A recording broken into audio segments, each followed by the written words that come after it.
জাপানে জরাজীর্ণ রাসবিহারী বসুর সমাধি। জন্মদিনে ফের সরব হলেন অভিষেক বন্দ্যোপাধ্যায়। দ্রুত সংস্কারের আর্জি। আজাদ হিন্দ ফৌজের প্রতিষ্ঠাতা রাসবিহারী বসুর সমাধিস্থল পড়ে রয়েছে অযত্নে অবহেলায়।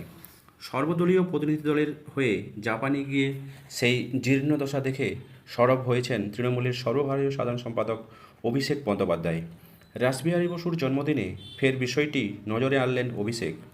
জাপানের ভারতীয় দূতাবাসের কাছে তার আর্জি, দ্রুত যেন প্রাপ্য সম্মান দেওয়া হয় দেশনায়ককে। পাকিস্তানের মুখোশ খোলা এবং অপারেশন সিঁদুর নিয়ে ভারতের অবস্থান স্পষ্ট করতেই এই মুহূর্তে 5 দেশের সফরে অভিষেক। গত শুক্রবার তিনি জাপানের টোকিওতে তামা সমাধিস্থলে যান। সেখানে ভারতের স্বাধীনতা যোদ্ধা রাসবিহারী বসুর সমাধি রয়েছে। বাংলার বীর যোদ্ধার সমাধিতে পুষ্পস্তবক দিয়ে শ্রদ্ধা জ্ঞাপন করেন অভিষেক। বেশ কিছুক্ষণ সময় কাটান সেখানে। এক্স হ্যান্ডেল সফরের কথা নিয়ে অভিষেক অভিযোগ করেন, রাসবিহারী বসুর সমাধিস্থল জীর্ণ অবস্থায় পড়ে রয়েছে, অত্যন্ত অবহেলা করা হয়েছে। জাপানে নিযুক্ত ভারতীয় রাষ্ট্রদূত এবং ভারতীয় দূতাবাসকে বিষয়টি নজর দেওয়ার আর্জি জানান। রবিবারেই রাসবিহারী বসুর জন্মদিন।